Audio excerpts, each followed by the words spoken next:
হালদা 2 নম্বর চিতমু গ্রাম পঞ্চায়েত পড়চে গ্রামের বাসিন্দা। আমাদের পড়চে গ্রামটা 4টা ট্রলার নিয়ে অবস্থিত। আমাদের 4টা ট্রলার মধ্যে যাতায়াতের খুবই অসুবিধা আছে এবং আদিবাসী যে কাস্ট সার্টিফিকেট, এই বার্ধক্য ভাতা, এটারও অসুবিধা আছে এবং অন্নপূর্ণা ভাণ্ডার, বিধবা ভাতা, এগুলোও সমস্যা আছে এবং আমাদের পানীয় জলেরও অসুবিধা আছে।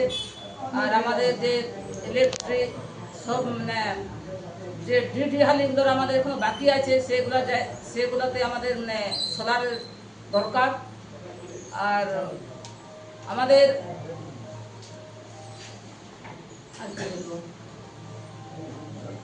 মানে আমাদের যে ওই যে কাশিডি বাস রোড থেকে পড়ছে যাওয়া আসা যে রাস্তাটা এখন অসুবিধা আছে, মানে পুল ভেঙে গেছে, সেটাকে আমাদের মেরামত করে দিতে হবে। আর জনশুনানি ক্যাম্পে পরিচালনা ঝালদা 2 নম্বর ব্লক প্রশাসক, তারিখ 13 থেকে 15 আগস্ট 2026, ঝালদা 2 নম্বর ব্লক লেমস অফিস। আমরা এই লেমস অফিসে আমরা আবেদন করছি যাতে আমরা যে অসুবিধা বিষয়গুলো আমরা এখানে স্থাপন করেছি বা বলছি, সেগুলো যাতে আমাদের করা হয়।